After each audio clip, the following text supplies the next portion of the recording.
안녕하세요. 티노입니다.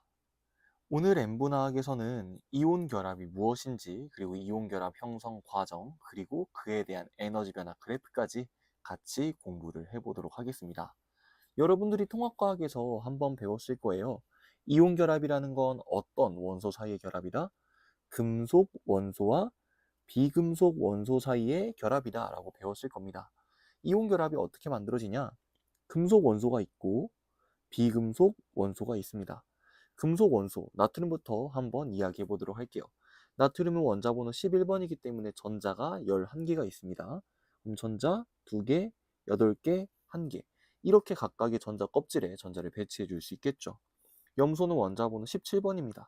같은 방식으로 전자를 배치하면 2, 8, 7의 형태로 전자를 배치해 줄 수 있을 거예요. 둘 다 옥텟 규칙을 만족하고 있지 않죠. 그래서 두 원자는 옥텟 규칙을 만족하기 위해 서로 전자를 주고받는데요.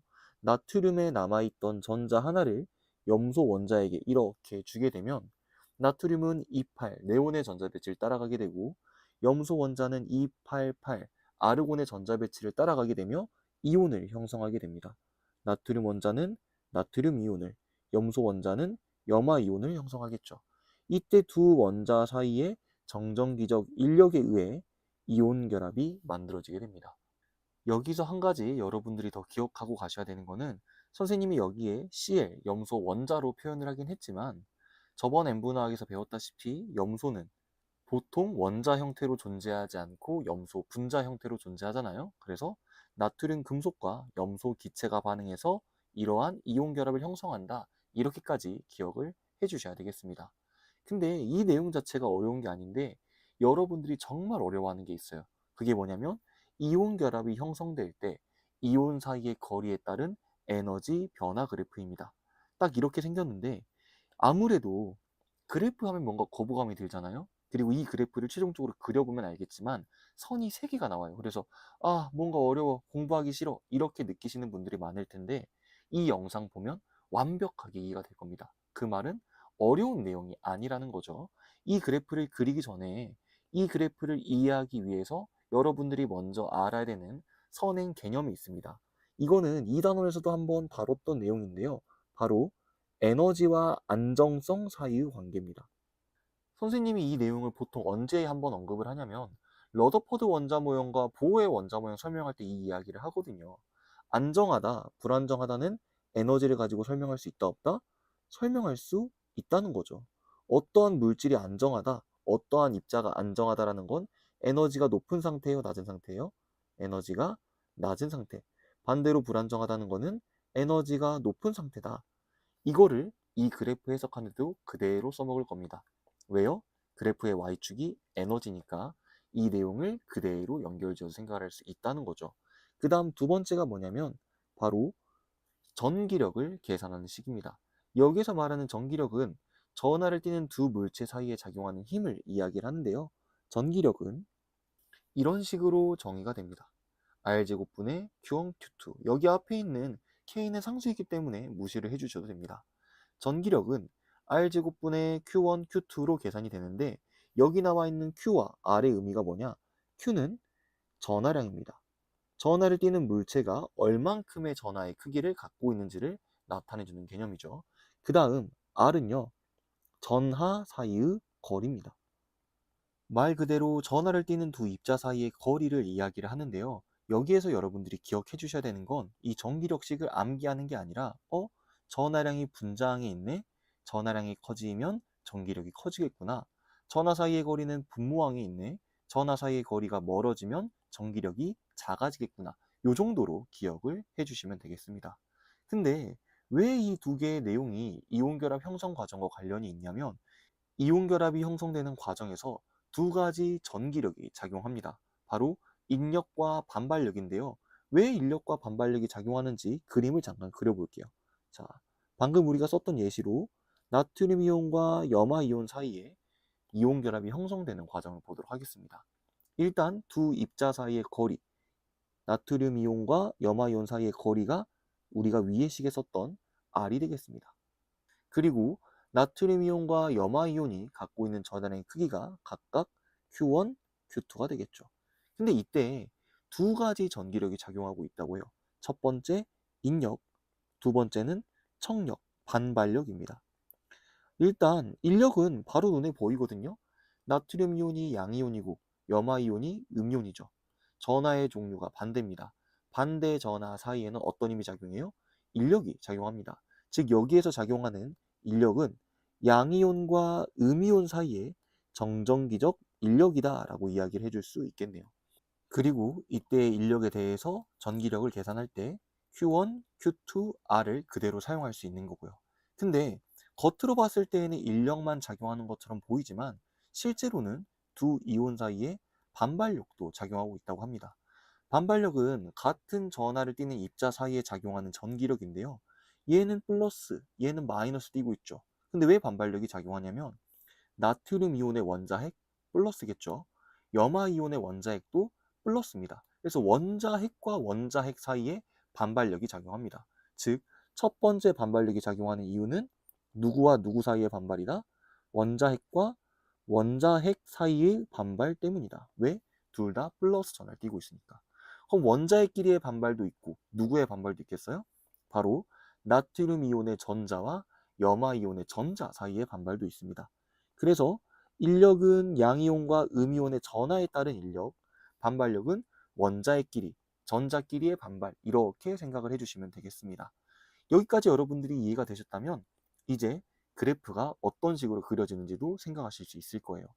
인력은 말 그대로 결합을 형성해 줄 수 있는 힘이에요. 즉, 인력이 강해야 이온 결합이 형성이 되고 이온 결합이 형성해야 물질이 안정해지게 됩니다. 그렇다면 여기까지 연결 지을 수 있겠죠. 인력이 강할수록 이온 결합이 잘 형성돼서 에너지가 낮아진다.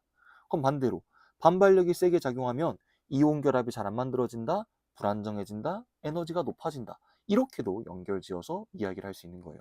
즉, 우리는 이온 사이의 거리에 따른 인력에 의한 에너지 변화와 반발력에 의한 에너지 변화를 그릴 건데, 인력이 세게 작용하면 에너지가 낮아질 것이고 반발력이 세게 작용하면 에너지가 높아질 것이다. 여기까지 여러분들이 생각을 하셔야 된다는 겁니다.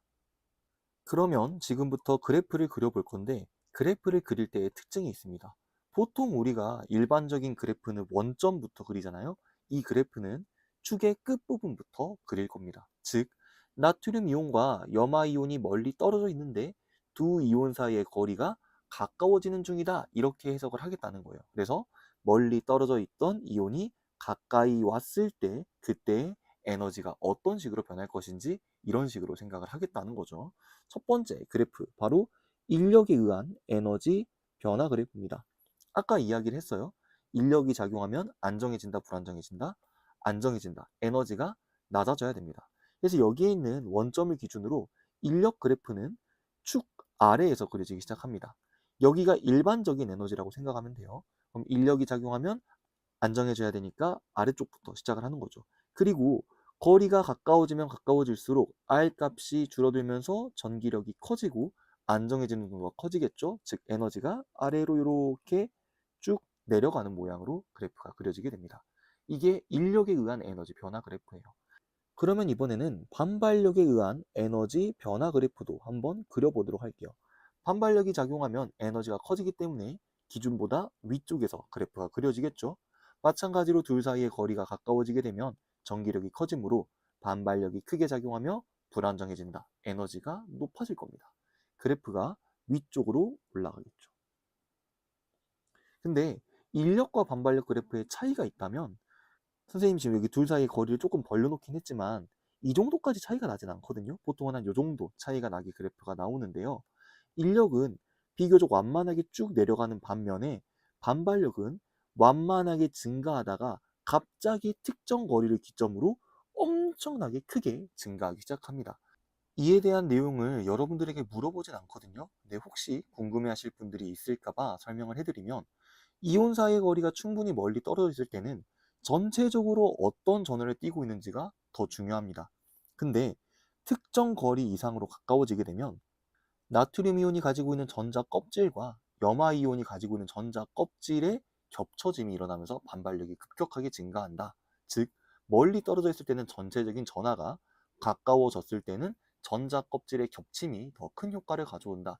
이런 느낌으로 생각을 해주시면 될 것 같습니다. 그러면 세 번째, 전체 에너지 변화 그래프도 한번 그려볼게요. 인력과 반발력의 그래프를 합쳐놨다고 생각하면 되거든요. 처음에는 인력이 더 우세하게 작용하기 때문에 에너지가 내려가다가 특정 거리를 기점으로 반발력이 더 우세하게 작용하면서 그래프가 위로 올라갑니다. 너무 개판으로 그렸네요. 다시 대충 그려볼게요. 이런 느낌으로 그려진다라고 생각하시면 될 것 같아요. 이게 연필이 아니고 화면에다 그리다 보니까 조금 이렇게 선이 구불구불하지만 원래는 이렇게 매끈한 곡선으로 나와야 됩니다. 여러분들이 여기에서 확인해야 되는 위치는 바로 에너지가 가장 낮은 부분입니다. 왜 이 부분이 중요하냐면 화학결합, 여기에서 이제 이온결합이 되겠죠. 결합을 형성하는 이유가 뭐예요? 안정해지기 위해서거든요. 그럼 결합은 언제 형성이 될 거다? 전체 에너지가 가장 안정한 이 지점에서 형성이 될 겁니다. 이때 X값하고 Y값의 의미를 여러분들이 알고 있으셔야 되는데요. X값은 보통 R0라고 표현을 하거든요. R0에는 어떤 설명이 붙냐면 이온 결합이 형성되는 거리다. 이온 결합 형성 거리. 그리고 이때 이온 결합 형성 거리는 뭐와 같냐? 바로 양이온의 반지름과 음이온의 반지름의 합과 같다라고 표현을 합니다. 이온 결합이 형성되는 지점에서 이온 사이의 거리는 이온 결합 형성 거리 곧 양이온의 반지름과 음이온의 반지름의 합이 된다. 그리고 여기 원점부터 결합 형성 지점까지의 에너지 변화 있잖아요. 이거를 대문자 2로 보통 이렇게 표현을 하는데요. 이때 요 2의 의미는 결합이 형성될 때 이만큼 안정해졌죠? 그러면 이온 결합이 형성될 때에는 주변으로 이만큼의 에너지를 방출합니다. 라는 의미를 갖고 있는 거예요. 여기는 대문자 2는 결합이 형성될 때 방출되는 에너지이다. 그래서 어떤 표현을 하냐면요. 여기에서 방출되는 E가 크면 클수록 더 많은 에너지를 방출하고 전체 에너지가 낮아지기 때문에 더 안정한 이온 결합을 형성한다 라고도 이야기합니다. 그리고 이온 결합을 형성되는 거리를 기준으로 R0보다 거리가 가까워지게 되면 양이온과 음이온 사이에 반발력이 더 우세하게 작용해서 에너지가 커지고 있죠. 반대로 R0보다 거리가 멀어지게 되면 인력이 더 우세하게 작용하면서 에너지가 감소하고 있는 것을 볼 수 있습니다. 그래서 어떤 표현을 쓰냐면 R0보다 거리가 짧을 때에는 인력보다 반발력이 우세하고 R0보다 거리가 더 멀 때에는 반발력보다 인력이 더 우세한다 라는 표현을 사용해요. 여기까지 공부하면 이 그래프에 관련된 기본 문제는 다 맞출 수 있는데 그래프에 심화 문제가 있거든요. 그래서 그 문제를 푸는 방법을 바로 다음 N분화학에서 다루도록 하겠습니다. 그러면 오늘 N분화학은